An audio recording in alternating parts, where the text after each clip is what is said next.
Paz do Senhor, meus irmãos, quem vos fala, pastor Eduardo Cassiava, mais uma vez, uma honra tê-los conosco na nossa série Escatologia. Hoje vamos falar sobre a igreja arrebatada e as características da adoração. A igreja vencedora é a igreja que tem disposição em adorar. Você vai entender por quê. Na verdade, a palavra adoração ela tem a transliteração de sua etimologia para o português, que nos ensina muito. Fica atento. Se você ainda não fez, convido a se inscrever no nosso canal, deixar seu like se gostou, se não gostou, deixar seu comentário, compartilhar o conteúdo e também fazer perguntas no vídeo. Nós teremos grande prazer em estar compartilhando com os irmãos respostas, tá bom? O texto que vamos nos apegar neste vídeo é Mateus 24, versículo 40, tá bom? Então, dois estarão no campo, e um será tomado e deixado o outro. Duas estarão trabalhando no moinho, uma será tomada e deixada a outra. Portanto, vigiai, porque não sabeis em que dia vem o vosso Senhor. Pois bem, irmãos, nós vemos aqui no verso 40, do capítulo 24, do Evangelho de Jesus Cristo, registrado por Mateus, que o Senhor ele usa nos dois versículos para falar dos dois e das duas em relação a trabalho, tá? Estarão dois no campo e estarão também duas no moinho. Tudo relacionado a trabalho. Você deve ter em mente e gravar nessa série de vídeos que a igreja arrebatada será a igreja vencedora, a igreja que vencer. Se você for para o capítulo 3 de Apocalipse, você vai ver por algumas vezes, e ao que vencer, ou o que vencer, dar-te-ei a coroa da vida, será coluna, terá o nome de Deus. Então, a igreja arrebatada é a igreja que vence. Vence em Cristo. Vence um sistema opositor a Cristo. Agora, vamos entender algumas coisas. O que vai diferir estes dois no campo e as duas no moinho? Porque aqui está explícito, se refere a trabalho. E trazendo para o reino de Cristo, nós somos os trabalhadores, nós somos os servos do reino. E trabalhamos onde? Na igreja, na seara, na obra, no reino. Então, é explícita a hermenêutica e a interpretação do texto que nos deixa claro que vai estar duas pessoas no culto, uma será levada e a outra deixada. Há uma interpretação ali, interpretativa errada, de que isso é garantido que será 50% da igreja salva e 50% da igreja não salva. Isso está errado. Aqui ele está dizendo que terá sim um salvo e terá também aquele que não vai ser salvo. Estarão no mesmo campo, estarão no mesmo moinho, estarão na mesma labuta, no mesmo trabalho. Porque, irmãos, com convicção falamos isso. Porque os que já estão perdidos no mundo sem conhecer a Cristo, não estarão juntos no mesmo trabalho no que se refere ao reino de Deus. Então aqui você precisa entender que terá gente que está frequentando cultos hoje, mas não serão salvos. Terá muitas pessoas que estarão por 20 anos, 10 anos, inúmeros anos, indo aos cultos, achando que faz parte do corpo de Cristo, mas já foi cortado o galho seco faz tempo. Vou explicar para você o que vai diferir isso. O que vai diferir isso é a forma com que você se permite trabalhar para o Senhor Jesus, é a forma com que você se dedica ao trabalho para o reino, trabalho como os puritanos.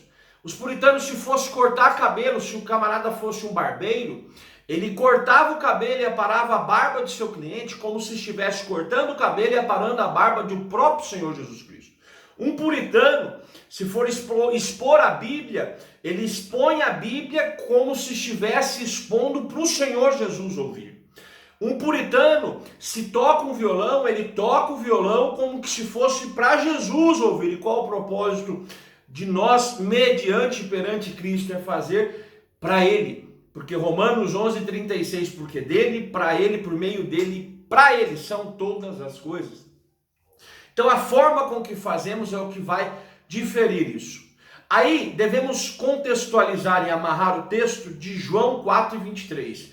Ele procura verdadeiros adoradores que o adorem em espírito e em verdade. Vamos entender algumas coisas? Vamos trazer para os nossos dias. Muitos vão cantar nas igrejas por causa do público que ouve, por causa do status que isso lhe oferece, por causa da fama que isso lhe traz, por causa das ofertas que recebem.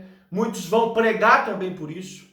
E aqui trata-se em espírito e em verdade. Por quê? Porque Deus é espírito. A sua adoração, ela pode ser até focada concernente às pessoas que estão na igreja. Mas o que, para você chamar atenção, querer status, mas o que realmente é o objetivo da adoração é alcançar o coração de um Deus que é espírito.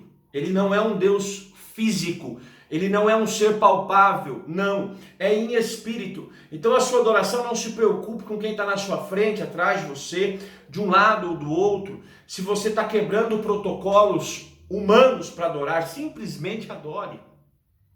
Agora, para ficar bem claro isso, devemos entender a diferença do que você ouviu falar até hoje de adoração, do que algumas pessoas entendem ser adoração e do que realmente é adoração. É em espírito e é em verdade, ou seja, não é aquilo que eu faço pelo meu lado exterior e lá de fora, não. É como eu adoro aqui dentro, é o que eu sou aqui por dentro, é o que a minha alma revela o que eu sou para Deus. É o que verdadeiramente flui de dentro de mim. Pois bem, agora entendendo a palavra adoração, ela tem 4 transliterações que eu quero expor para você hoje, das muitas que tem. Primeira, proskuneu do original, quer dizer, reverenciar curvando-se a um Senhor. A Bíblia nos diz que Jesus Cristo é Rei dos Reis e Senhor dos Senhores. Então eu devo reverenciar. Como eu reverencio um rei? Geralmente eu me curvo a ele. Você deve se curvar ao seu rei. E se curvar ao estatuto do seu reinado que está nas Escrituras Sagradas. A constituição deste reinado. Se você não fizer isso, você está frequentando o reinado, mas você não vai ser salvo pelo reinado. Outra coisa, o verbo kuneu, que é beijar entre os olhos, o tão falado ósculo santo, que os apóstolos recomendam, que o Antigo Testamento também recomenda, não é erotizado igual no Ocidente, não, mas é uma coisa de respeito mútuo. Se nós estudarmos o costume, a cultura dos dias da Bíblia, nós vemos que havia 3 tipos de beijos que eram contidos na história. Primeiro, entre o sacerdote, que é o cuneu, o beijo no rosto, o ósculo santo, saudai-vos com o ósculo santo, recomendo o apóstolo. Depois o beijo na mão, que é para profeta, então eu já tenho que me curvar. E depois o beijo nos pés, que aquela mulher na casa do Simão fariseu fez com Jesus. Ela foi por detrás de Jesus e beijou os pés de Jesus. Então, enquanto muitos nem reconheceram Jesus como profeta, alguns já estão encurvados, beijando os seus pés, reconhecendo que o Rei dos Reis está na nossa vida. Porque beijo no pé é só para rei. Só rei recebia beijos no pé. Então, esse beijo, esse ósculo para Jesus tem que ser com cara no chão, com o joelho no chão, cara no pó, dizendo: o Senhor é o Rei, o Senhor é o Senhor, eu sou apenas súdito do seu reinado. Terceiro, Eusébio, que é ser piedoso. Porque o rei desse reinado, ele é um rei de amor, justiça, e ele é um rei rico em piedade, misericórdia e graça. Como seremos súditos desse reinado se não conseguimos exercer o que o próprio rei exerce? O próprio rei exerce misericórdia, piedade, graça e amor. E nós devemos refletir o nosso reinado na terra dos viventes, esboçando graça, amor, misericórdia e piedade.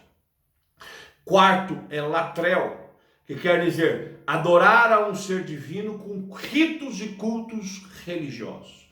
Seguiu a ordem dos fatores, irmãos? O verdadeiro adorador, antes de cantar na igreja, de pregar na igreja, de saudar na igreja, de tocar o microfone, ter o acesso a uma oportunidade num culto público, ele deve cumprir os pré-requisitos, ele deve cumprir as prerrogativas para fazer parte deste reinado. Ele deve curvar-se ao rei, ele deve beijar o pé dizendo que o rei é rei dos reis, ele deve ser piedoso como o rei é. Depois ele pode ser usado nos ritos religiosos que nossa liturgia nos reza e nos ensina nos dias de hoje. Então a igreja que será salva é a igreja que trabalha para o rei, é a igreja que serve o rei, é a igreja que sabe o que é adorar ao rei. Como adorar ao rei. Não importa se você faz, o que importa é como você faz. Entendeu? O que vai diferir a sua jornada em relação ao arrebatamento é como você frequenta o culto, é como você segue Cristo. É como você se diz ser um membro do corpo de Cristo. Então fica essa reflexão no seu coração e que você possa entender que estarão dois no campo, estarão dois no moinho, estarão dois no culto, estarão dois adorando, estarão dois pregando, estarão dois profetizando, estarão dois evangelizando, estarão dois lendo a Bíblia, mas o texto diz que não serão todos que subirão. Serão só a igreja dos vencedores. E vencer em Cristo. Se o rei venceu, eu só venço com o rei se eu cumpro os pré-requisitos do reinado. Senão o rei não me reconhece como servo do seu reinado, nem súdito do seu reinado. E ele tão somente rejeita a minha presença porque eu não me curvei ao estatuto do reinado e não me curvei ao rei. Fica essa reflexão no seu coração. Escatologia sem mácula. Até o próximo vídeo.